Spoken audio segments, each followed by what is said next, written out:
Today's show is sponsored by the ABV Barrel Shop. The ABV Barrel Shop is located in the St. Louis metro community of Arnold, Missouri. The ABV Barrel Shop is focused on one thing, single barrels. Best of all, you can try before you buy. Head over to abvbarrelshop.com to sign up for their email and text distribution so you know what they have in stock, what classes are coming up, and who from the industry may be coming in to visit. The ABV Barrel Shop. It's where single barrels live. We are also sponsored by the Bar to Go. The Bar to Go offers traveling minibars that are no bigger than a small purse or toiletry bag. Best of all, they are fully customizable so you can create the perfect piece that is unique for you. If you own your own business, what a fun and unique way to promote what you do.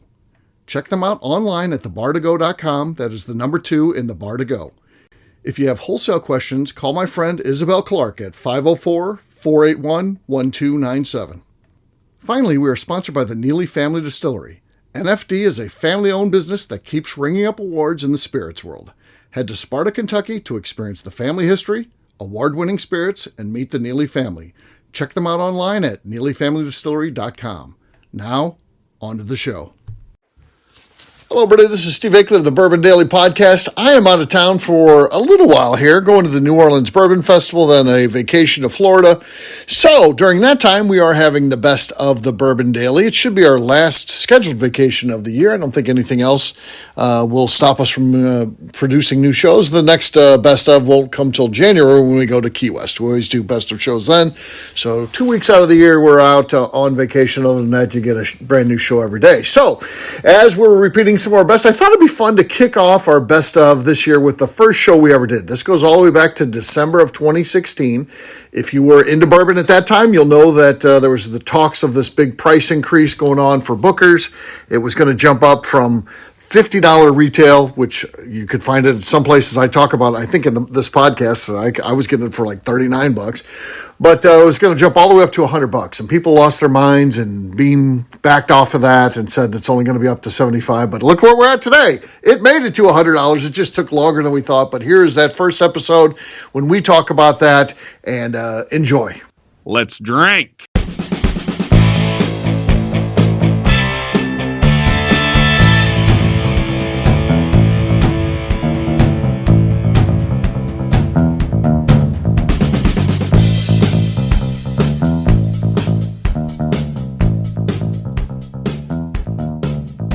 Welcome to the Bourbon Daily, the podcast about everything bourbon, delivered to you Monday through Friday every week, starting on January 16th, 2017. Today, we've got a fun preview show where we'll be talking about the announcement of Booker's price going up to $100 retail. My name's Alicia White. Please join me in welcoming my co-hosts Steve Akeley and Evan Haskell. Hey, Evan. Hey, Alicia. How you doing? Doing good. Hello, my friends. Well, Steve, my friend. And Yeah, this is the show that almost didn't happen. Not because it's our first, it's actually a preview show. It's before the first show. But this one didn't happen because there was a little bit of a tiff going on today, right? I don't know if that's a... Yeah, no. So I like to call that cyberbullying. I'm kind of the... yeah, you have been cyberbullying me, haven't you? I'm the referee here. Wish I would. What I like about this is the first time I'm not involved in a dispute. So usually it's me and Evan, or on our other show it's Seth and I, or even Alicia and I. It's always me, but this time it's not. So what's going on here for our listeners is, of course, Evan is famous for his video reviews. He didn't necessarily invent that, but he certainly perfected it, and really, is big time in the bourbon community on Instagram, known for doing and that. Probably invented it. Probably, maybe. You know, you can't prove it. So Alicia's I don't know doing about it now. it. I've been doing bourbon Instagram reviews before Alicia was even born. I think she's older than you, but Steve. Oh, sorry about that. We do not talk about a lady's age. This is true. Alicia's videos are outperforming Evan's now, but Evan feels that the deck is stacked against him because she has something, being the key maybe word, two I'm things afraid. that he doesn't. So, Fuck. is this I fair? mean, Yeah. Yeah, Well, to be fair, so I leveled the plane today. I'm just going to let everybody know. I pulled my drunken review site off because I thought maybe double pounding, that was a little too much, I pulled that off today to give a little bit of slack room so Evan can kind of catch up to speed. No. She I promised pulled it because it wasn't performing as well as her other site. I have a review that has 1,600 views, and I only have 80 followers. So, per ratio, Right. pretty amazing. Right. I mean, that's the point. I mean, I'm not saying that you're Private not. club.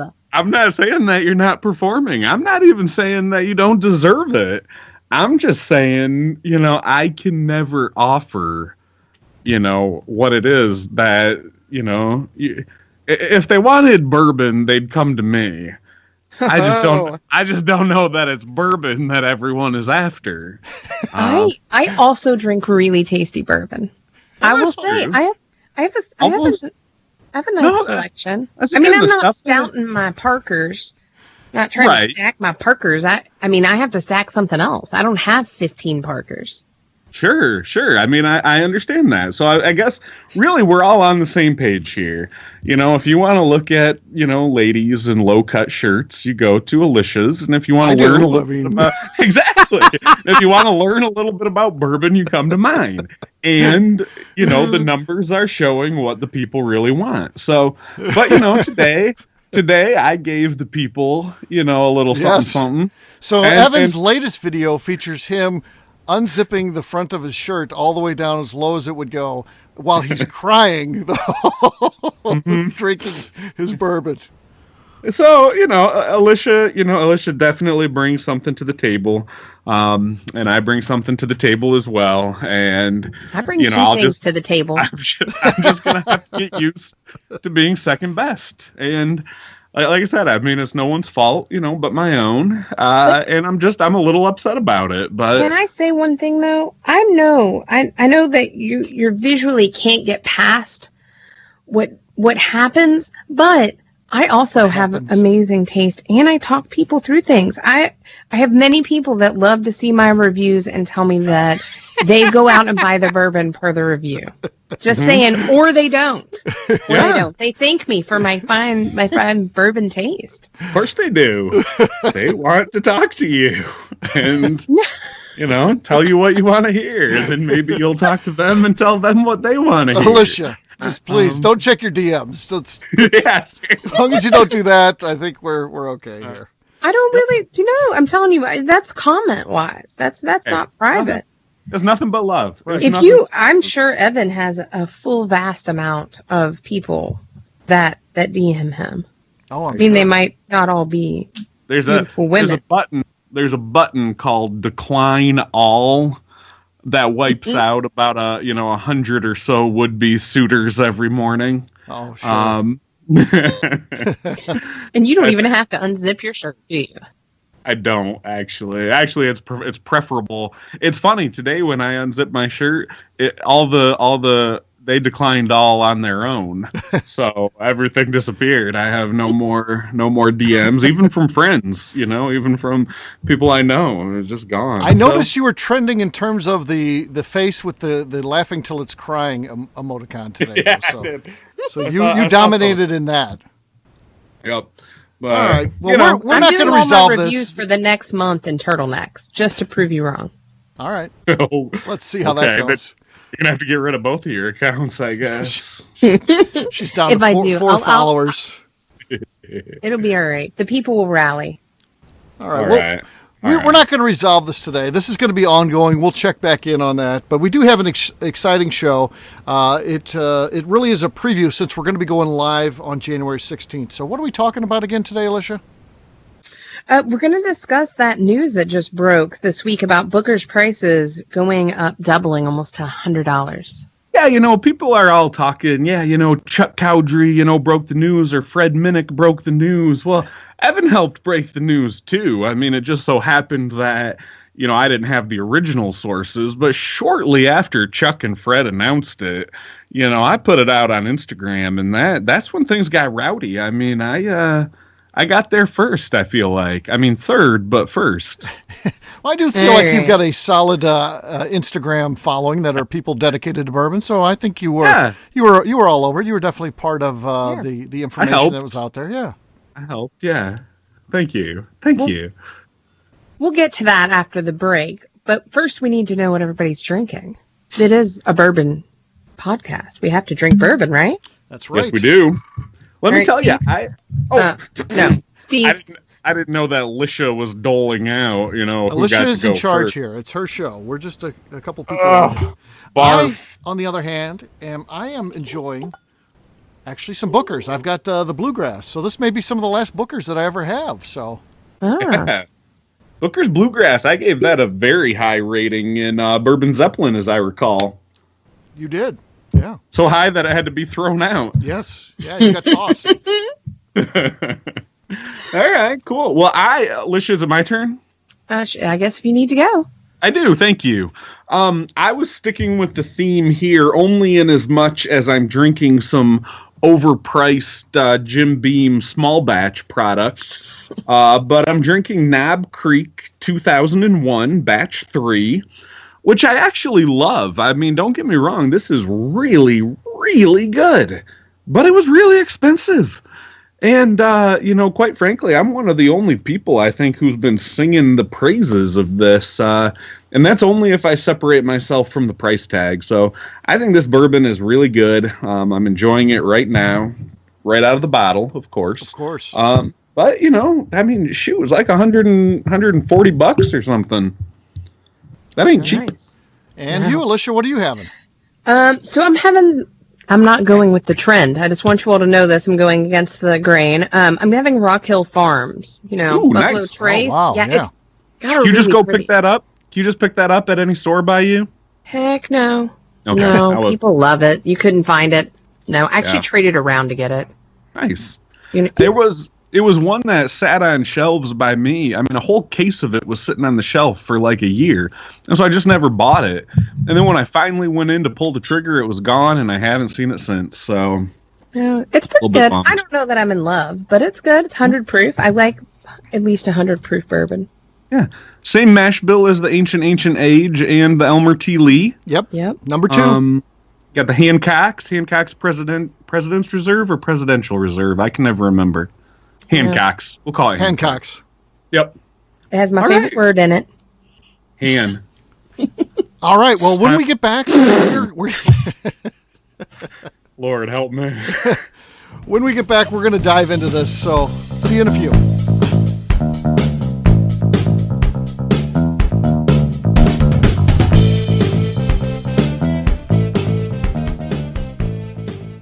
Okay, let's talk about the people that make these shows happen. First up is the Stave and Thief Society. Via their in-person class at Moonshine University in Louisville, Kentucky, the Stave and Thief Society is the place where you, a bourbon enthusiast, can expand your knowledge and emerge an executive bourbon steward. In 2017, I completed my executive bourbon steward certification. It's the most comprehensive bourbon certification available and connects you with an expansive network of bourbon enthusiasts and professionals. Check out the full listing of in-person and online certifications and join the society today by enrolling at staveandthief.com. Speaking of Executive Bourbon Steward certification, the ABV Barrel Shop in St. Louis, Missouri has developed a unique partnership with the Stave and Thief Society to offer a preparatory class to assist you in getting your Executive Bourbon Steward certification. This prep class costs only $25 and is available to take live or online via Zoom. Graduates of our class receive a coupon code good for 15% off your Executive Bourbon Steward certification held in Louisville, Kentucky. This saves you almost $90. Additionally, you can collaborate with fellow attendees to split travel costs when you go to Louisville. If you're interested in signing up for the class, simply head over to abvbarrelshop.com and check out the classes and events page. Last but not least, we are sponsored by Neely Family Distillery.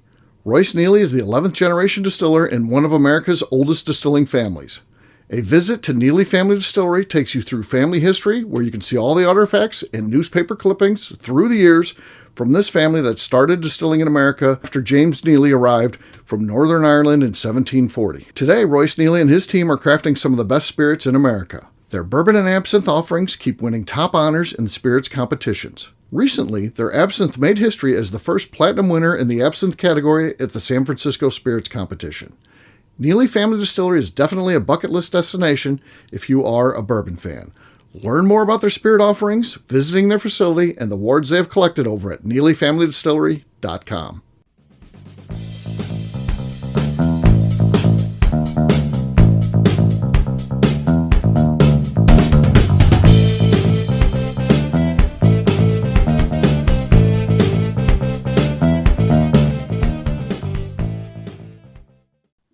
I'm McNew, and you're listening to the Bourbon Daily, home of the hiccup cures. Okay, welcome back. Let's talk a little about Booker's, Steve. Yeah, I kind of thought a lot about this. I actually did what works out best for me is I cleared my head by going on a nice long walk today and kind of taking some notes. But this is, I'm giving people, how my mind works, and Alicia's laughing. So, Did you have a flask with you? yeah, oh yeah, of course. Yeah. Okay, good. It good. was cold out. I mean, they All of a sudden, it's making more and more sense to me. So I broke this down, and let's talk about each of these 6 individually, but I kind of want to line them out here. So I think this happened for one of 6 reasons. Number 1, greed. Number 2, detached management. Number 3, mismanagement. Woo! Number 4, we'll take a look at maybe giving them the benefit of the doubt. Is it savvy management? Oh, I see what you did there. And number 5, maybe this is all just a conspiracy theory. We never did land on the moon. Right, right. Yeah. And number 6, not necessarily tied into one of the reasons why it happened, but we're going to delve into a little bit of, did the bubble just burst? I know that Seth keeps saying that. He's posted that, our buddy from the Bourbon Show. And, he may be onto something, so we'll talk about that as well. But let's start first with greed. Do you guys think that there's any chance this is just sheerly a matter of greed? Yes. Oh, yeah. Okay, so then we'll just end the show. I guess that's the answer. Yeah. It's all greed driven. No, I do. I think that, I think Jim Beam looked back and they're like, Dag, there are other products on the market that are comparable to this that they're charging more money for. Why don't we just charge a buttload of money and see what happens? Yeah, I agree. There's definitely something to that. But, I think, too, one of the things that we're going to start seeing across the board, and we already have, is the distilleries trying to get their piece of the secondary market pie. Mm-hmm. If you're looking at all this barrel proof stuff and every other distiller, basically their barrel proof stuff is super limited and it does have a secondary market, and Booker's really doesn't. So now they want that money in their pocket instead of everyone else's. So, what are you going to do? And in some ways as bourbon fans, I think we almost feel like that's pure evil. But if you think about any other product, if there was a secondary market for it, even, you're from Michigan, Evan, if it was automobiles, if there was something going on where all cars sold for $20,000, but that there was other people would actually be able to buy them and sell them for $30,000, I think the automakers would raise their price. So yes. I don't know that it's as pure evil as we might think. And let's not forget, too, I think one of the things that could be driving this idea for greed is the fact that they sold Booker's for $300, and that was gone from the shelves instantly. Yeah, the rye. I do too. Right. And of course, I think Booker's rye, that's what I meant to say, Booker's rye is obviously an incredible story. It's some of the last barrels that was ever laid down by Booker Noe himself, and the fact that, it was the first time they offered that. But, I think they could possibly look at something like that and say, hey, if that sold for $300, maybe we can get $100 out of regular Bookers. Yeah. What else you got? Yeah. The next one I've got is detached management. So obviously the company, Beam, is owned by Suntory Holdings out of Japan.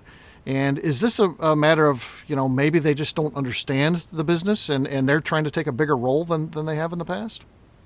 Well, I also know that Japanese whiskey is so hot right now that they're actually able to, get a lot more for that than they could have just a couple years ago. So, maybe that's leading the charge. Maybe all the price hikes for the, Japanese whiskey that's selling out of stores, maybe they just want the rest of their brand to follow suit, and they thought Booker's was a good place to start.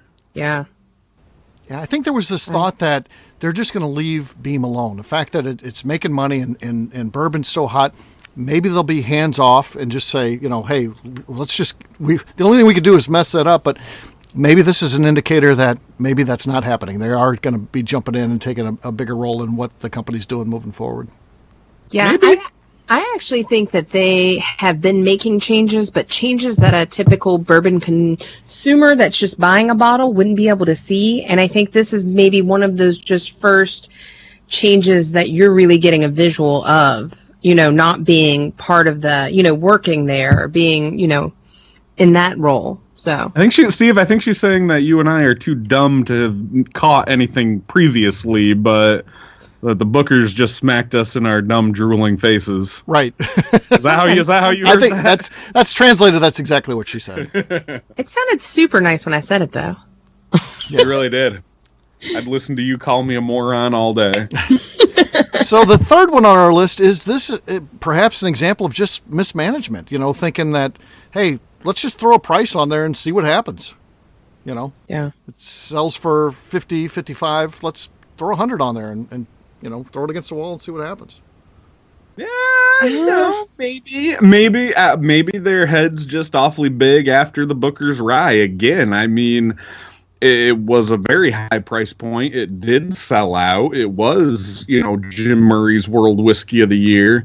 If there's any time to, the Booker's brand is, at least in their minds, as hot as fire. So, maybe they just want that Booker's to kind of, follow suit. I don't know. Yeah. I personally think they're making room and putting this distance and price point. There's going to be a gap now where they can bring in a new product that may not be the typical Booker's, but something different that will fall into the old Booker's place. I think they're going to jack up the Knob Creek prices is what I think. Well, yeah, I do believe that. And that kind of could fit into our next one, because the next one I've got is this really a savvy move? Is this something that actually, if you take a step back and don't look at through the eyes of a bourbon fan, but through, as a company, maybe this is something that's really smart for them to do? Because if you think about it, if Booker's at double the price loses half of its business, they're still making the exact same amount of money. And right now they're in a situation where capacity outstrips demand. So if they're still making as much as they did off Booker's, but then free up some capacity where they can make something else that perhaps sells, do they not win? Do they not win? I mean, I think you're exactly right. I think, in order for them to keep, these honey barrels at barrel proof pointed at Booker's, they need to get $100 out of Booker's, because otherwise they can water it down, add apple flavoring to it, and they can sell it by the caseload to college girls. And they're going to get rich. So if they look at it and say, we could water this down and add, cherry or add apple or add whatever else and make our, profits that way, we're not going to keep funneling this into Booker's for, $40 a pop. Right. So, I mean, I get it. Gosh darn it. But the trouble is and if you're looking at solely Booker's, I don't think Booker's is worth $100, but I think whether or not that's true or not is the least of Beam's concerns right now. Right. Because if you really look at Booker's in the scheme of the Beam portfolio, it's actually, it is a small batch, and it's probably a pretty small thing. Now, of course, compared Booker's to even small distilleries, it's huge. But in the Beam portfolio, it's probably pretty small. And you know what? If they put it out and it holds its own at $100, well, now they've elevated really probably the worth of everything in that portfolio. Yep. Yeah. Unfortunately, I think savvy management is honestly going to win this argument here, but I'd rather talk about conspiracy theories personally. Well, the conspiracy theory is a fun one, and this one really, I've seen this happening for a while, and I've been wondering what's going on, because Booker's in St. Louis has been flooding the market. I mean, it's literally stacked up 40, 50, 100 cases in some stores, which is a lot of product for them to try to get rid of. And even though they've been having a fantastic price, $39, is kind of the going rate in St. Louis, which is, but you know what, still, that's a lot of product to have on the floor. So they've really kind of maybe forced that down the throat of their vendors a little bit. And now there may be that pushback of, you got to help us get rid of this. So follow me along here. What if they now say, hey, could you help us outsell this? And what Beam comes up with, hey, we'll announce that we're going to sell it for $100. Everybody's going to think, wow, I can jump in and get this $39 Booker's and snatch it all up, which I saw happening to some degree when I was out yesterday. People were buying it saying, hey, did you hear it's going up to $100? So they're just going to start clearing all that off the floor. Well, then maybe Beam is able to say at some point down the road, hey, we heard the fans. You said you didn't want to pay $100. Let's go back to, what happened. Let's just hit reset. Well, they've now resolved that issue of all that being on the floor. Yep. Yeah. Yeah, they legitimately confirm that, yes, they are going to raise it to 100. Meanwhile, the bourbon crazed among us run out, grab them up at $39 a pop, clear them off the floors. Everybody's happy. And then they say, maybe we'll just do, $79.99 or. And everybody comes back and says, you're good guys. That's great. We win. Well, maybe you didn't. My thought is people are going to bunker them, and then Beam is going to come back. Instead of saying we're doubling the price, they're going to say we're going to put it up 20 or 30%. And people are still happy and no one cares about it at that point. Yeah. That they're raising the price. So this makes it one to watch. So this is not an answer that we're going to have right away, but it is something to keep your eye on. And the last thing that I want to talk about is this happening. Did the bubble just burst? Because, as good as things are going right now in bourbon, it's one of those things where a domino effect can happen. And if you can point to one thing, this could be it. Suddenly they raise the price, they double it on Booker's.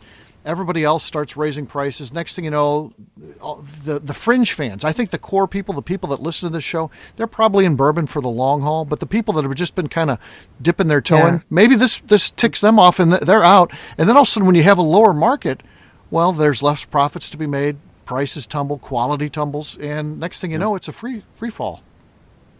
Yeah. Yeah, I can say personally, and not as a result of this, but people will recognize that I've been a little vocal about what's going on with the Bookers, and as far as the bubble bursting, like my bubble did burst, personally. I was hoarding. I mean, I really was. A case of Elmer T. Lee there, like Alicia mentioned, Parker's Heritage. I want it. And then I finally just stepped back and it's like, I can't, I was feeding into it. And now I'm stepping back a little bit, and I want the bourbon I have to be able to be consumed in the foreseeable future. And I like the idea of, drinking through a super premium bottle and then beginning the hunt for the next super premium bottle. So, I mean, I'm still very much invested into it, but I've taken a big step back as far as, do I have to have one of everything? And when I find something that's my favorite, do I need to find 12 of those? Right. And I'm stepping back and saying no. So, maybe, I'm hitting that on a personal level, and maybe other people will see the Booker's thing and maybe, reevaluate the way they look at it. And maybe, I don't think the bourbon bubble is ever going to burst, though. So play with that. My fear is that we're going to take these drinkable bourbons, and the ones, Booker's around here, I can always find it. It's drinkable. It's a good price point. For people that are coming into the bourbon world, I love, that they're able to go grab these bourbons that are somewhat, that are good. They're good bourbons. They have this great story. They're able to have it. It's fun to drink, and then once we start hiking the prices up, everything's so hard to get your hands on, and then you're bottom shelf shopping, and next thing you know, you're drinking mellow corn. And glad you got it. Yeah, right. I mean, how are we going to ring in the new people with this? Look, I've said it before. I'm going to say it again. I could live off of Evan Williams' White Label.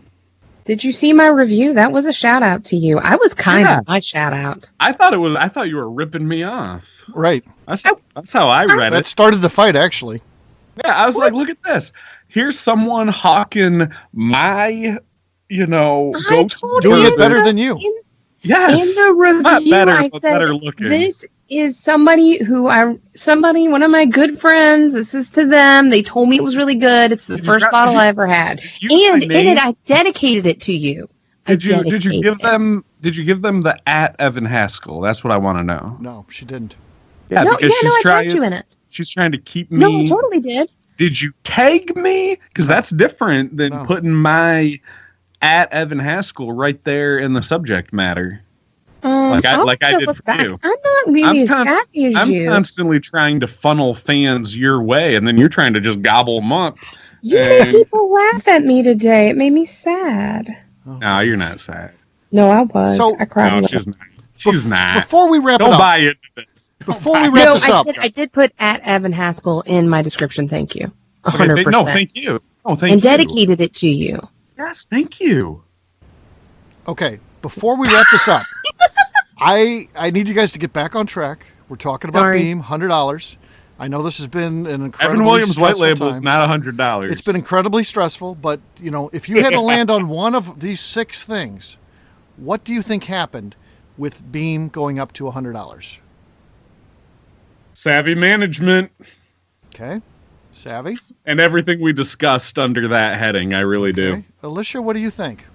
I think it's detached management, personally.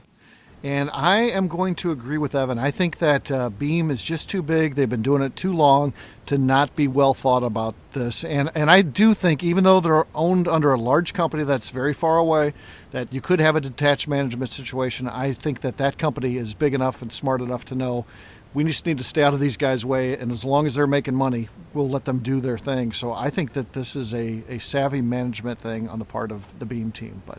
And our listeners will get back to us and tell us that Steve and I are idiots and that Alicia, is clearly right. Emotionally, Alicia, I agree with Alicia. I want there to be a villain there, and I want there to be some horrible thing mistake that they've made. But I think that it's probably going to be what it is. And I had some help, Alicia, because Steve and I talked about this a little bit the other day, and I know from the Bourbon Show that Steve is always right. So I kind of tricked, I finessed my way into getting Steve to share with me what his point of view was, and then I studied up on that point of view. You just followed suit. So hey, we'll get Alicia there. It's going to take some time. I live in Kentucky, so I know people that work there or have worked there. So I've heard a different side of a story that you all don't know. Sure. I feel like I bring a different part. But let me tell you something. If you talk to people at my company versus the people who are actually making the decisions, you're going to get a very different answer, too. I was just going to say. I don't think you're in that inner circle, unfortunately, as cool as you are. I am 100% in that inner circle. Yeah. Yes. All right. Jim Bob Carl on the bottling line doesn't have the inside scoop. Well, time is going to tell us what actually happens. We're going to have to give this a little bit to see where it actually goes. But the good thing is it's recorded. We can go back and listen. And if Evan and I end up being right, we'll point that out. And if it doesn't, we'll just kind of quietly forget about that. Show. All right. I have some big man small batch bunkered. That's my favorite Bookers. So bunker that and never buy Bookers again. Yeah. Yeah, Booker's. I don't own any Bookers at the moment and have none in a bunker, so I will be buying a few bottles. Well, I can pick it up for you for $39, and one of the stores kept it there. A couple of them started raising it already. It's insane. Yeah, crazy. Yeah. Costco. But see, Alicia, as soon as you go out and buy it, you're just playing into Beam's hands. You're doing exactly what they wanted you to do. Yep. And the rich will get richer. Yeah. I don't mind. It's all right. I've given worse people my money. Oh, fair enough. All right. Well, that wraps it up. Alicia, where can people find you? Well, if they want to go on Instagram and watch a really good review, they can find me at Evan Haskell on Instagram. Or they can check out I do write a column for the Bourbon Zeppelin called Off the Bourbon Trail. The Bourbon Zeppelin is also on Instagram under the Bourbon Zeppelin. Or they can always come back and listen to me on the Bourbon Daily, which might be the best part now. Sure. Oh, snap. You can find me at Steve Akeley on Instagram or Twitter. I also want to put a plug for my book, Bourbon Mixology. It's the holiday shopping season, and everybody's been picking it up, so I really appreciate all of you that have bought that already. Those that you haven't, check it out on Amazon. You can pick it up for $9.99.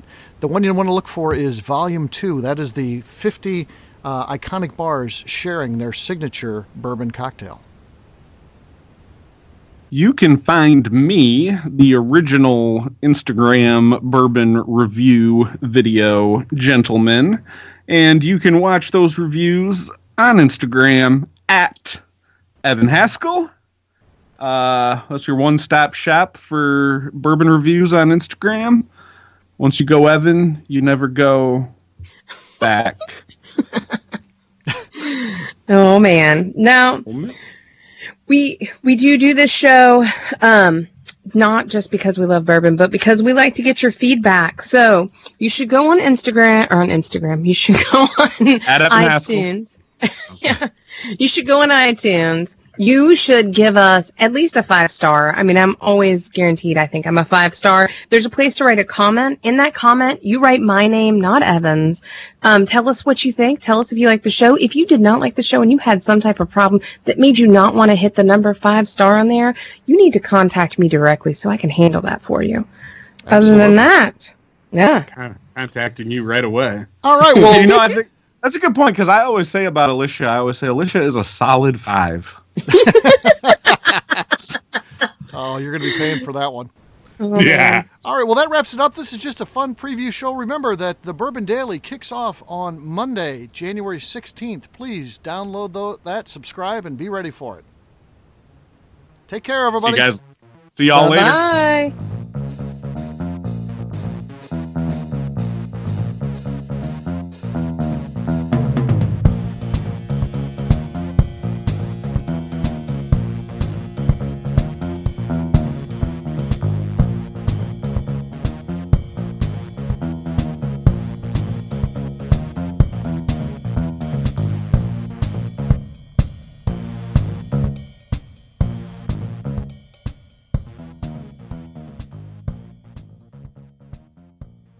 Before we let you go, let's talk about one last thing, the ABV Barrel Shop in the St. Louis community of Arnold, Missouri. The ABV Barrel Shop is focused on a couple of things. First of all, single barrels.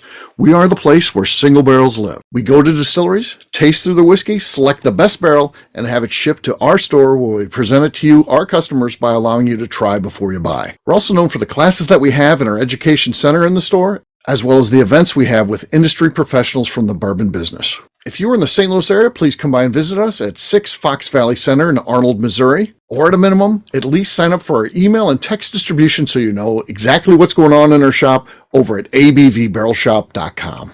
This is Steve Akeley, owner of the ABV Network, signing off. We thank you for listening to our programming and truly appreciate your support.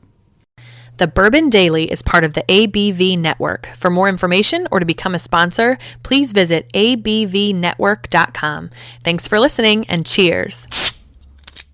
This has been a Steve Akeley production.